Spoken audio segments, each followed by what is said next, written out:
ಜೀವನದಲ್ಲಿ ಅತ್ಯಂತ ಮೌಲ್ಯಯುತವಾದ ಪ್ರದೇಶ ಯಾವುದು ಗೊತ್ತೇ?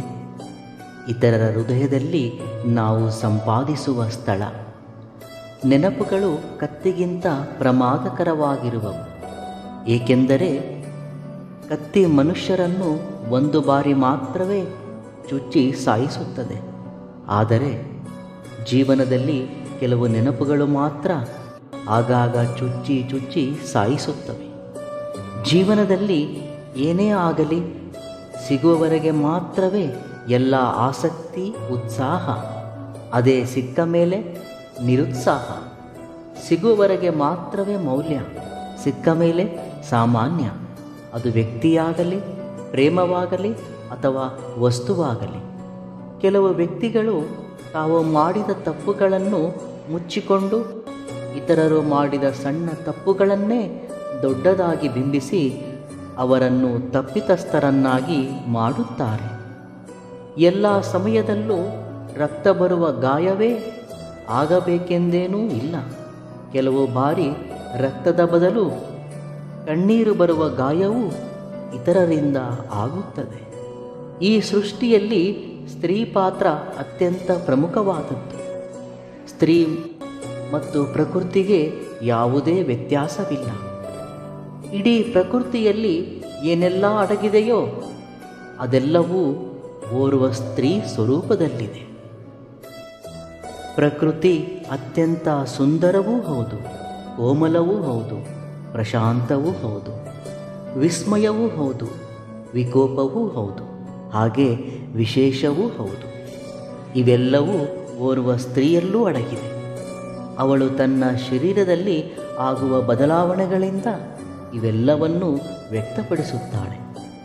ಪುರುಷನಾದವನು ಇದನ್ನು ಅರ್ಥ ಮಾಡಿಕೊಳ್ಳಬೇಕು. ಪ್ರಕೃತಿಗಿಂತ ಮೀರಿದ ಶಕ್ತಿ ಮತ್ತಾವುದೂ ಇಲ್ಲ. ಹಾಗೆ ಸ್ತ್ರೀಯೂ ಒಂದು ಶಕ್ತಿ, ಆದಿಶಕ್ತಿ, ಸೃಷ್ಟಿಯ ಮೂಲ ಕಾರಕಳು. ನಮ್ಮ ಋಷಿಗಳು ಸ್ತ್ರೀಯನ್ನು ಮಹಾಶಕ್ತಿ ಎಂದು ಕರೆದಿರುವರು. ಸ್ತ್ರೀಯು ಸಹಜವಾಗಿಯೇ ಮಾತೃ ಸ್ವರೂಪಳು. ಓರ್ವ ಸ್ತ್ರೀ ತಾನು ಮಕ್ಕಳನ್ನು ಪಡೆದ ನಂತರವೇ ತಾಯಿಯಾಗುವುದಿಲ್ಲ. ಅವಳು ಹುಟ್ಟುತ್ತಲೇ ಮಾತೃತ್ವವನ್ನು ಪಡೆದುಕೊಂಡೇ ಜನ್ಮಿಸುವಳು. ಅವಳು ಸಹಜವಾಗಿಯೇ ಓರ್ವ ಮಾತೃ. ಅವಳು ಎಲ್ಲವನ್ನೂ ಮಾತೃತ್ವ ಸ್ಥಿತಿಯಿಂದ ನಿಭಾಯಿಸುವಳು.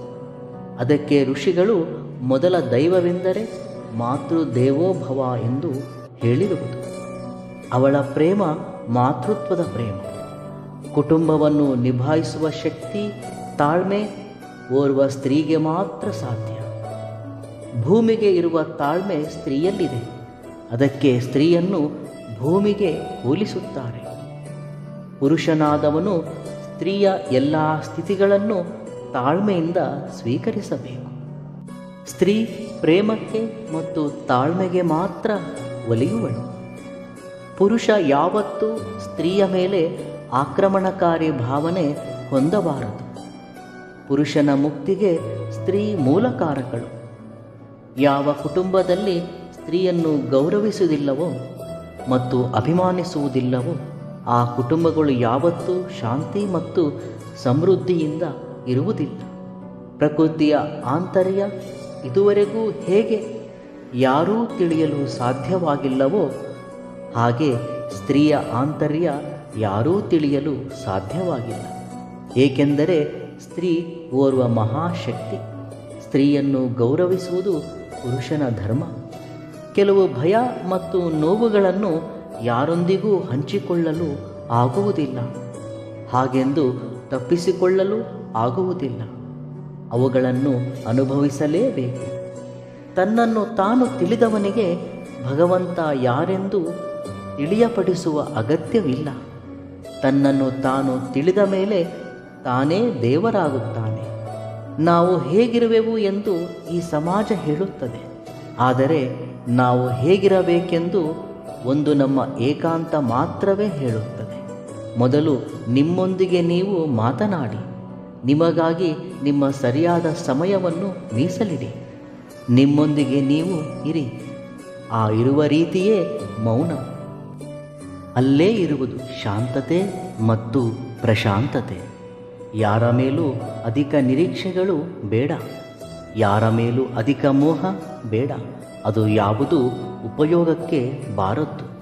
ಇರಲಿ ಪ್ರೇಮ ಮತ್ತು ಜವಾಬ್ದಾರಿ, ಆದರೆ ಅತಿಯಾದ ಮೋಹ ಮತ್ತು ನಿರೀಕ್ಷೆಗಳು ನಮ್ಮನ್ನು ದುಃಖ ಮತ್ತು ಅಶಾಂತಿಗೆ ಗುರಿ ಮಾಡುತ್ತವೆ. ಇತರರ ತಪ್ಪುಗಳನ್ನು ಎತ್ತಿ ತೋರಿಸುವುದಕ್ಕೆ ಮೊದಲು ನಿನ್ನ ತಪ್ಪುಗಳನ್ನು ತಿಳಿದುಕೊಂಡು ಸರಿಪಡಿಸಿಕೊಂಡಾಗಲೇ ಉನ್ನತವಾಗಿ ಬೆಳೆಯಬಲ್ಲಿರಿ. ಒಂದು ಸುಳ್ಳಿನಿಂದ ಕಳೆದುಕೊಂಡ ನಂಬಿಕೆ 1000 ಸತ್ಯಗಳನ್ನು ಹೇಳಿದರೂ ಮರಳಿ ಬರುವುದಿಲ್ಲ.